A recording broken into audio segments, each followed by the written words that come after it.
How much rum and how much slash is in this movie? What's our ratio here, Ashley? Yeah, you have Elaine interested but scared. It's somehow fully both. Like when Harry met Sally, but with how much murder? All right. Welcome to the Ankler Podcast. This is Sean McNulty of the Wake Up Newsletter here at the Ankler here in New York City on Thursday, February 20th. I'm joined in Los Angeles by Elaine Lowe and Richard Rushfield, or as Richard always introduces himself, Rushfield. Richard Rushfield.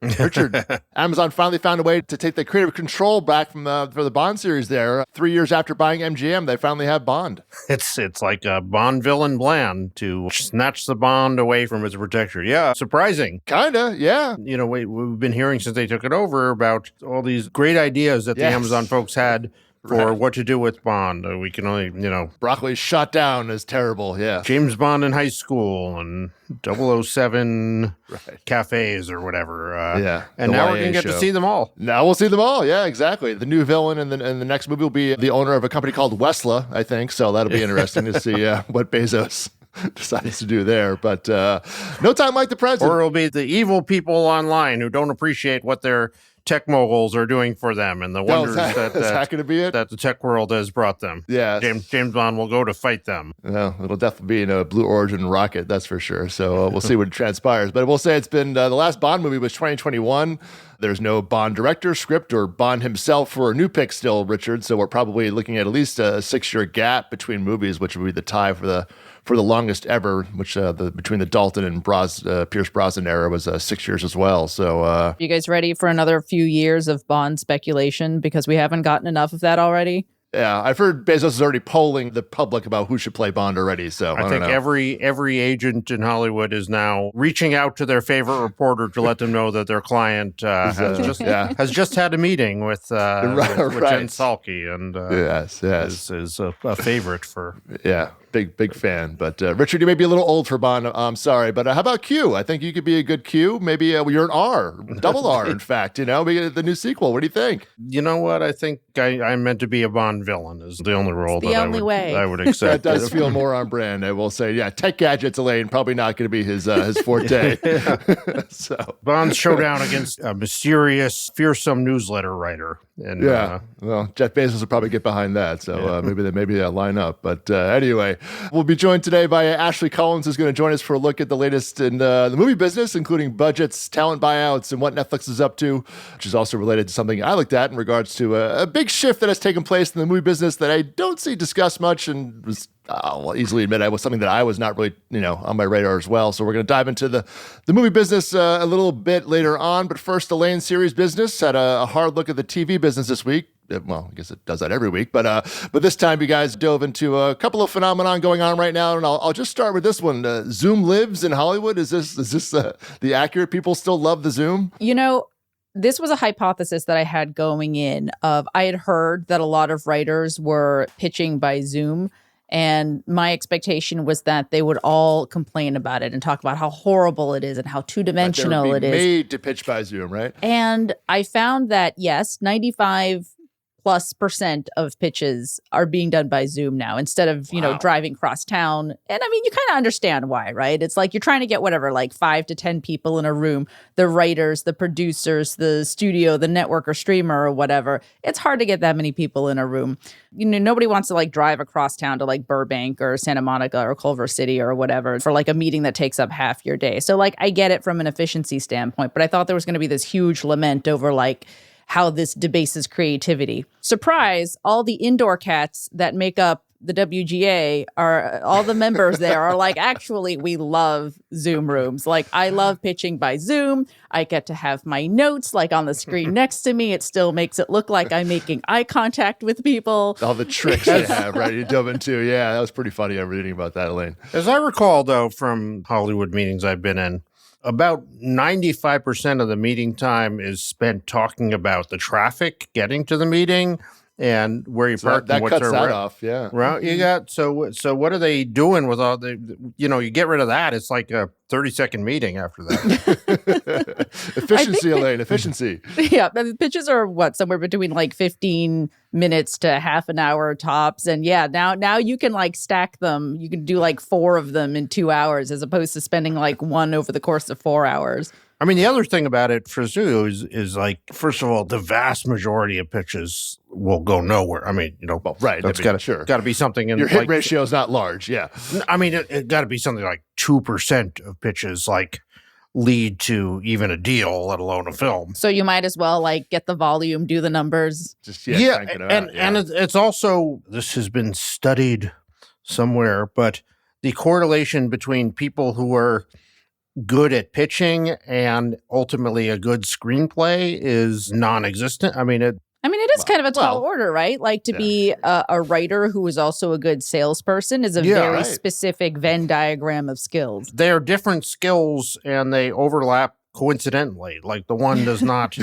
Right. Yeah. I mean, I'm not saying if you're a good salesman, that means you're a bad writer, but it any more than like, if you're a good race car driver, that means you're bad at balancing your checkbook, but it doesn't indicate that you are. Yeah, and instead of letting some people are just more comfortable not holding papers or shaking in person, you can again have all your props there at home. So yeah, that was interesting. It makes sense, I guess, but there is an electricity in the room sometimes, Elaine, though. I mean, which some people at least talked about. There are definitely people who prefer that. I was talking to Jeff Wachtel, who used to head up USA Network and the cablers over at NBCU, and he said when he was on the buy side at USA Network, he definitely preferred an in-the-room pitch, and even on the sell side does too.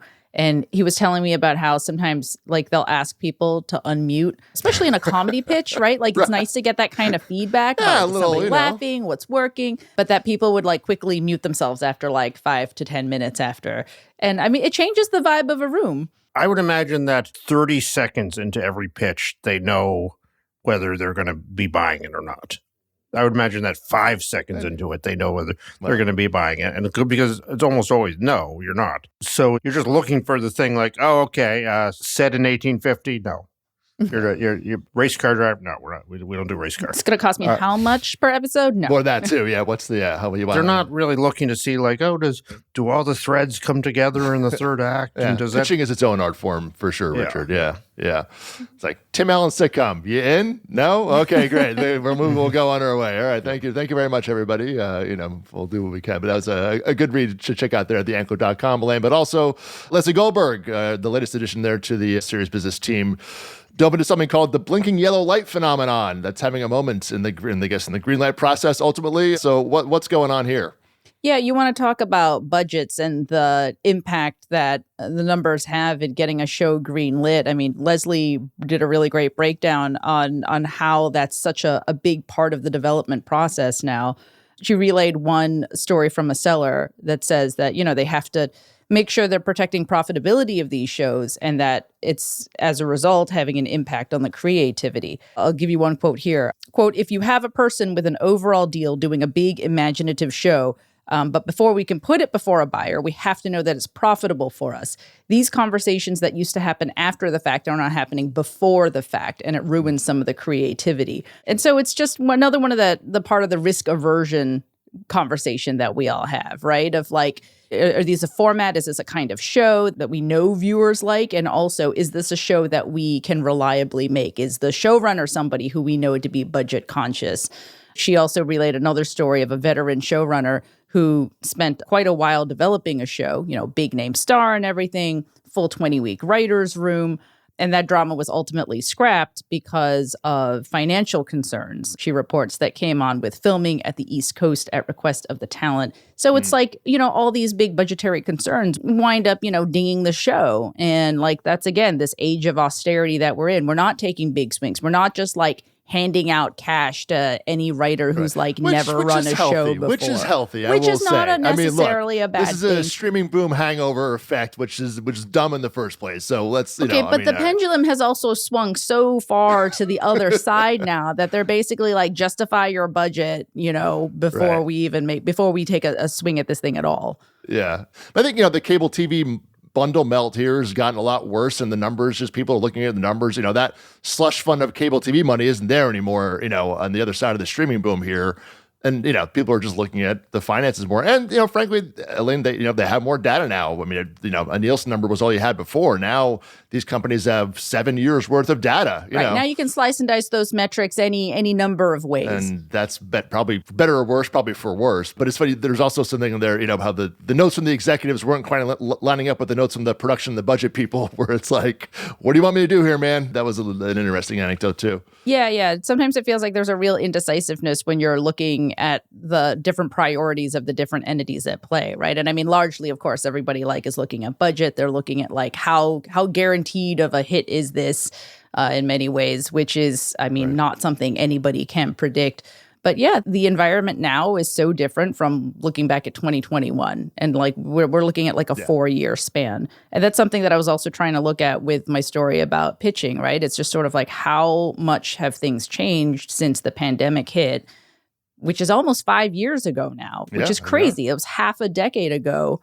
And we're coming up in a month, it'll have been 5 years since the pandemic hit. And in a lot of ways, the industry has changed permanently. And I think there were some shifts that people thought were going to be more temporary, but seemingly have enmeshed themselves in the fabric of how, the market is run now. Yeah. But hey, including Zoom. So, it wasn't all bad. Look, there's some there's some positives to come out of it for sure. But Elaine, experience matters seems to be coming also was the theme, just all right, we trust you with budget. We trust, that seems to be coming, which again, not a bad thing per se, but for new voices, maybe be a little bit more challenging there in that environment, absolutely. Perhaps. And that's something that I've been looking at for a future newsletter. So if anybody out there wants to tell me a little bit more about what the scene looks like out there for emerging voices, for new talent, new writers, new performers, I'm at Elaine at theankler.com. Very interested to hear about that. But largely what I've been hearing so far is you got to be really flipping talented to rise to the top right now. Only the best here, Richard, in Hollywood. We don't want the riffraff here. So come on, yeah, exactly. So anyway, we'll round things out here, Elaine, with a recommend to go check out a new piece from ESG this week, looking at kind of how sports fits into all this with this new TV series Budget Consciousness and becoming a larger part of the schedules, especially in linear TV, but even in streaming, Elaine. Why we're seeing many more of these sports leagues pop up, from Unrivaled to TGL, which I know Richard never misses a match on Tuesday nights. He always, shoots me a Slack afterward when he's watching ESPN. Very excited. That's a golf thing, Richard, just so you know about them. Sure TGL, TGL. All about the TGL. I love TGL. Yeah. And Elaine, of course, always loves the pickle. Is it pickleball league, right? Isn't that part of the mix here, Elaine? Oh, God. Televised pickleball. I mean, sign her up. Let's go. Sign me up. I didn't want to watch one more wonderful scripted drama. I'd rather watch celebrities playing pickleball on TV. Well, I mean, come on. Please, I'm watching regular people play pickleball. Come on. Give me a break. No. I think my favorite one is Power Slap, which is a slap fighting league. Which has backing from the UFC, whose CEO is, of course, Ari Emanuel.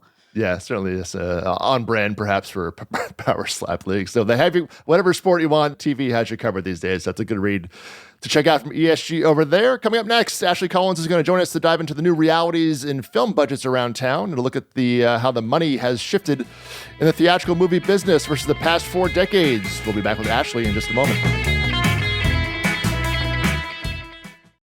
Hi, I'm Ashley Collins, and I write the Dealmakers newsletter for The Ankler. Dealmakers guides readers through the intricate workings of lawyers, agents, and bankers, with insights exclusive to The Ankler covering the fast-changing state of deals, film finance, M&A, and the new frontier of AI law. I also interview some of the biggest names behind the industry's headlines, the people moving the entertainment industry forward, one DocuSign at a time. Dealmakers comes out every other Tuesday as part of a paid subscription to The Ankler. So please join me by subscribing today at theankler.com.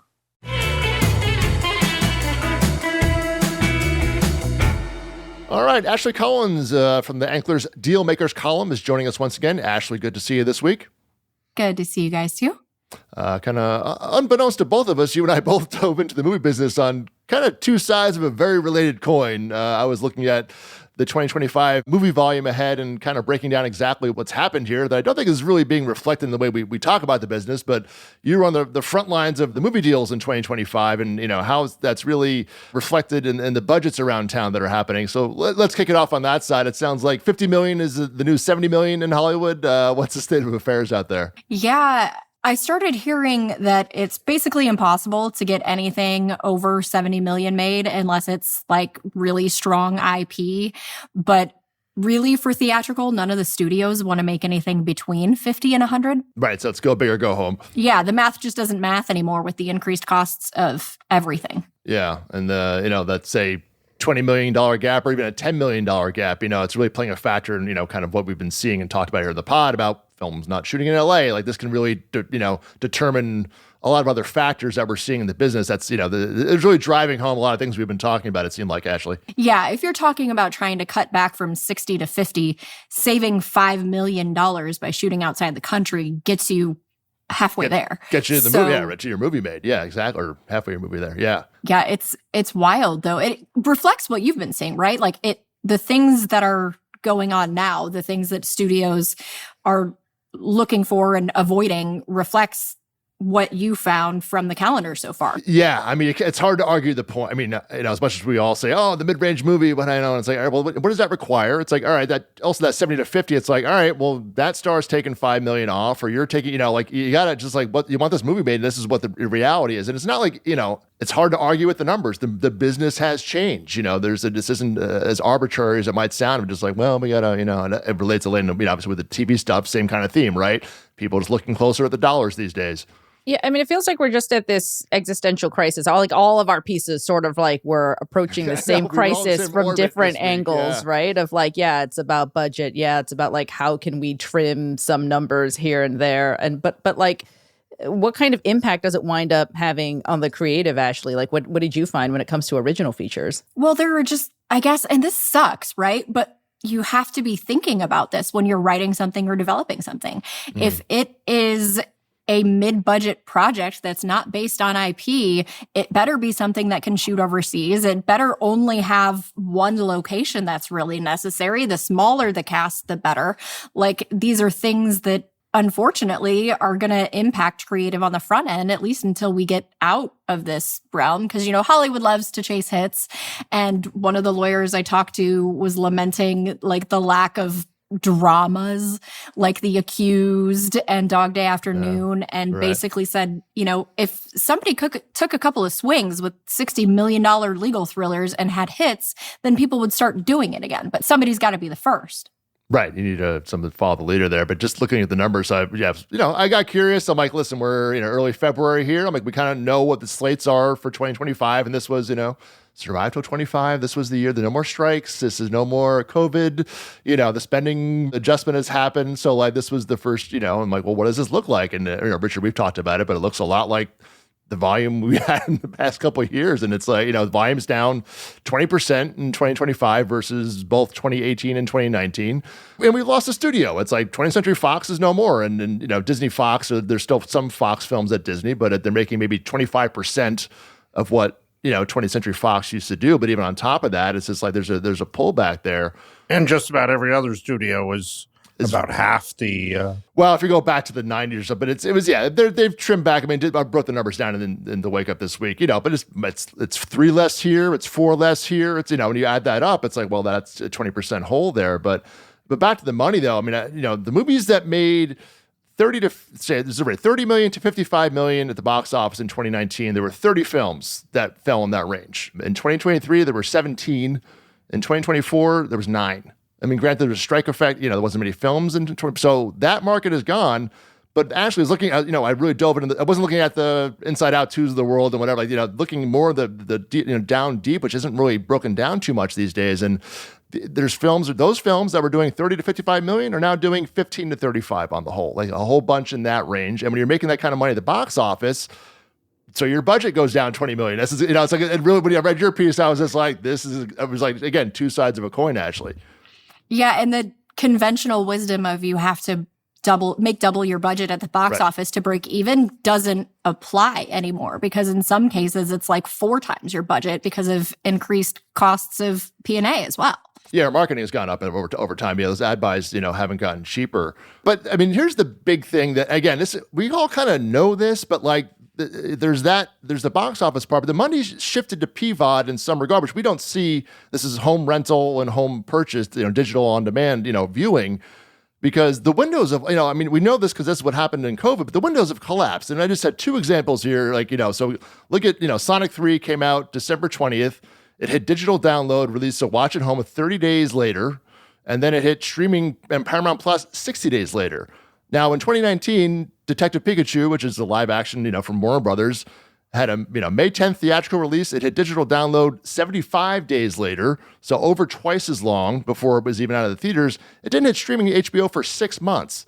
Like, this is just a different business. This is not the same thing. So your box office is going to be smaller, but that money is coming in on PVOD, and they keep 80% of that revenue, and not 50 to 60% actually. So, but making the math work, it seems like there's this well, those movies only make $30 million anymore. It's like, no, you're just not telling me that that's making $20 million more on PVOD. So you are making money here, but and it's the math's shifting, and no one's the reporting and the talking around it has not changed. Actually, I was like, oh, box office is down. I'm like, no, it's just changed. You changed the windows. Of course, it's down. It doesn't mean people aren't watching the movies. Actually, I don't know. I got in a real bubble, which is in the wake up this week. No, what was funny about your piece is that you're basically calling on people to start including that in the revenue picture, right?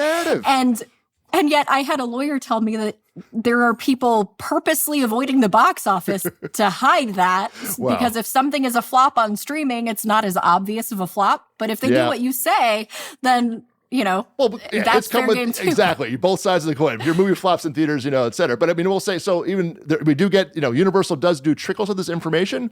Wicked did $70 million in PVOD in its first week. That's essentially what it made in its second weekend. Its Thanksgiving weekend was $81 million.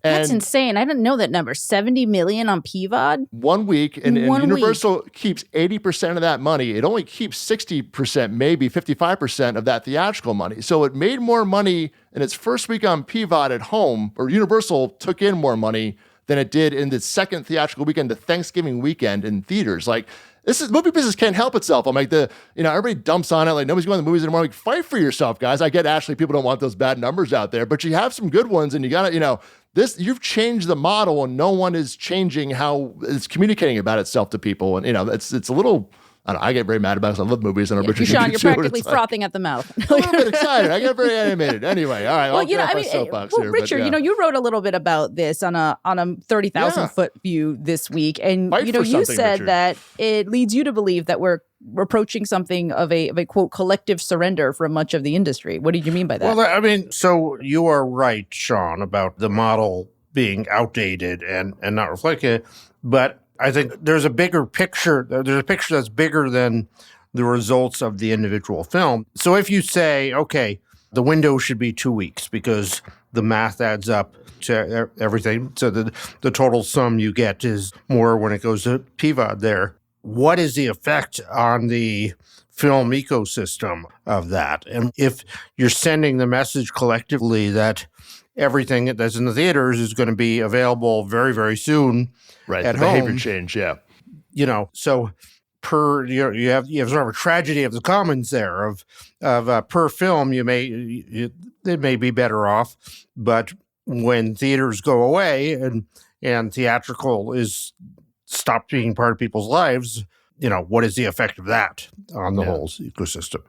Yeah, it's a danger. I mean, we talked, we change behaviors, Richard. It's, I know I can watch it used to be, you wait for it on HBO, which was, 6 months, 8 months later, Richard. Now it's like, you wait for it 4 weeks, you could probably pay $25 and watch it at home. But I will say, even Sonic, when it was still at home, it still did millions of dollars in the box office at the theater. It's like, it is a bit of another option sometimes. So it's not necessarily a zero-sum game, but that is a danger, Richard, for sure. Just like, I think, like I say, I think individually that math works. I just would like to see the effect of it collectively. We're living through it, that's for sure. But Ashley, we'll do it to round out here with your piece. You touched on Netflix, of course, another big player in the film business, not quite as big as it used to be in terms of its volume, but it used to be kind of known as the cash cow there for a while. Netflix budgets, the money doesn't matter, yada yada, but that doesn't seem to be even the case over there anymore either. What'd you find out about Netflix? Yeah, the consensus seems to be that they're the only studio that's openly being like, we're spending less on everything now. Just telling you right point blank, right? Yeah, like from what I've heard, it kind of sounds like they're going to top budgets out at 125 now, which is, not a small amount That's of money. That's a lot of money, yeah. But some movies were going to like 200, 250 there for a while. Like that money, that's over, which is, again, a kind of not a dumb practice, but certainly a little bit like, all right, yeah. Although you also note, Ashley, that you quoted a lawyer who said that with the exception of Netflix, streamers don't really want to spend a theatrical level budget to do event movies for their platforms, which means that Netflix is still at the top of the chain in terms of how much they're willing to spend for a streaming only movie, right? Netflix famously is sort of like theatrical averse. Yes. They are the ones that still want to make these sort of event movies for streaming versus a Warner's or a Universal who want to make those movies for theatrical. But it's just that when you're looking at their max spend, it's lower than it used to be, which makes sense because they had to throw a lot of money around to get a seat at the table. And now they're, running the meeting, so to speak. So, I mean, I guess I'd like to hear like, okay, so you're not going to spend more than that. So what are you going to not do then? What's going to come out of this movie as a result of that? I mean, that's great. You declare like movie makers spend less on it, but what are you not going to pay for anymore? Are you just going to make less movies, or are you going to insist the actors take less money, or what? Where's that money coming out of is what I'd like to know. Well, producing fees is apparently one of the areas. They've massively scaled back on those. And then I think that this is part of the reason why they're toying with backend is because that gets their upfront costs down. It's a mess. And like, it's still almost a year later from when people first started talking about it last spring. It's still like very much deal by deal, which is wild that it's been this long and nobody knows what they're doing. Yeah. Bespoke deal making, Ashley, I think is the preferred term there. So yeah, but yeah, the risk tolerance wasn't as high maybe because you reported on this about a year ago, or you touched on it about these deals changing maybe a bit.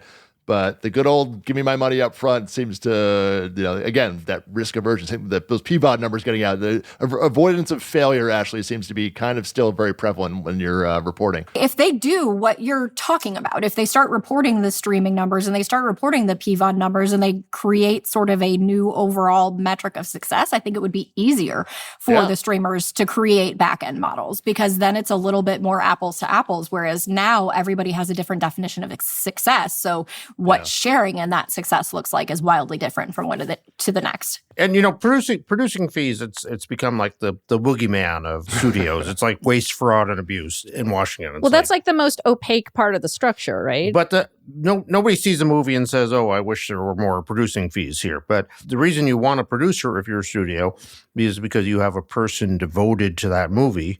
Just making sure that movie is good and sees through the hurdle and make sure if the script needs one more draft, that there's someone fighting to take the time to give it one more draft. And when you're a studio like Netflix, which is like, pedal to the metal, foot on the gas at all times, you want someone empowered to push back on you and say, hey, this film is not ready. And you're going to cut all that out. You cut all that out, there's a price for that. And the price is the quality of your... If you remove the people who are responsible for the quality of your film, you will have less quality. We will see if that bears out. But yeah, well, I mean, their volume's going down, but you're still doing 40 plus movies a year. I think it was 40 or 45 something on the slate for 2025 there, Richard. So as you said, that's a lot of captains of ships there, and the executives won't be on every movie as much as they might have been. So having someone on your side there to make sure it's coming in on budget, Elaine, and in creative quality isn't necessarily a bad thing. So we'll see. But I will mention, Ashley, also, studio libraries work great on Netflix, and studios are happy to take this cash now. I'm going to break down the numbers in the Netflix chart every week. I find it fascinating. They give you a good amount of data about what people are watching. The number one movie on Netflix in the U.S. last week, the most popular film in America, on the Was it America's Minions most again? popular. It is not Minions. You're gonna love this. Is it the Scott Foley rom-com thing? It is not the Scott Foley rom-com thing, which is what's interesting it's about not this. Still that TSA movie, is it? Carry On. No, it's not Carry. Okay. That TSA movie. I love it, Elaine. That's great, as Elaine refers to it. The number one film in the U.S. last week, yes, there was a new Scott Foley rom-com called La Dolce Vita, which was a new movie that Netflix produced. But rather, it was a 2024 movie that also debuted on the service that did not make called Aftermath. Anybody ever heard of Aftermath? Yes. No. Oh, Ashley's a yes on this. Yes? What do you? I have, yeah. How do you know this movie? Please tell me. Because there's a lot Did you watch it on Netflix last week? No, I have not watched it yet, and I feel bad because there's a lot of overlap to the Scream universe. And so people I've talked to for my book, like Mason Gooding is in the new Scream films, and he's in the movie. And then he's in this movie, It's a scary movie. It's not a scary movie. It's an action movie. No, it's Die Hard on a Bridge, essentially. It stars Dylan Sprouse, who's not is Die Hard on a Blank just sort of the template for like any action thriller these days? It's been that way since 1998. But yeah, it's just having more of a moment. But yeah, it's a Voltage Pictures film, actually. I fully intend to watch it. Patrick Lussier directed it, and he's like the nicest guy on the planet. Oh, look at that. All right. Anyway, good people involved, and I like to support my people. Ashley's on board, but number one film in America, then a number one film in Ashley's household, apparently. But again, Netflix spent how much money on the Dolce Vita? I mean, they licensed this film from Voltage Pictures in a couple of territories, and it was the number one movie in America last week. So again, like what's the spend versus return there? Ashley is something they look at all the time. So.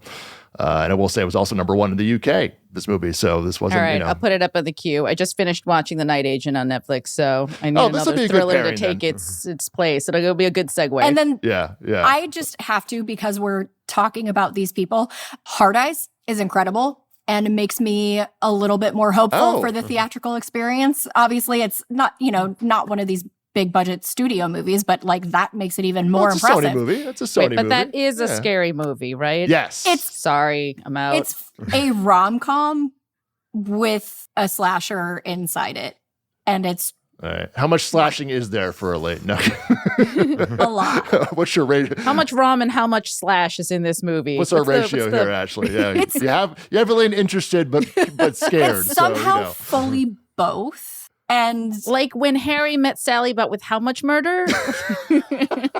All right. We'll have to not an insignificant amount, but it's okay. Elaine, you can cover your eyes. We'll get you a guide of what minute mark to cover your eyes. But Ashley, we'll say that movie went up in its second week of box office. And so your word of mouth which is extremely rare for any movie, much as a horror film, in week 2 there. So that's from Sony, Hard Eyes. All right. We got the recommend from the horror guru herself, Ashley Collins there. So check that one out, of course, in theaters this weekend. We have another horror film, Ashley. We have the next film, The Monkey, from Oz Perkins, who did, of course, Long Legs last summer. That's from Neon. Anybody from Scream in that movie, or not on your radar? No, the guy from White Lotus is in it, but I Theo James, yes. Didn't love Long Legs, so not in a rush to see that one. Okay. The horror fans seem excited about that, I gotta say. There's a lot of buzz. It's tracking pretty well, so we'll see what happens. Gonna love a evil monkey out there. We'll also see just how much Captain America falls in week 2. We'll try for some optimism out there, but we'll see how that plans out. Elaine, did you see that? You're the Marvel person here. I went to see Paddington in Peru. Oh, why? Okay. Yeah. All right. I'm a Paddington completit's, so I had to take the family out to watch it on opening weekend. Yeah. Okay. Nice. Well done. Well, I'm sure Sony appreciates that money as well. But I'll, of course, cover all the results in the Sunday night edition of the Wake Up this weekend, which you get as part of your Ankler subscription. Just go to theankler.com to sign up for all the newsletters here at The Ankler. And you can reach us here at the podcast anytime, but podcasts at theankler.com, and follow on the socials at The Ankler. Elaine and Richard, a pleasure as always. Ashley, a special thanks to you for joining us as well. And a big thanks to you all for listening. We'll see you next time.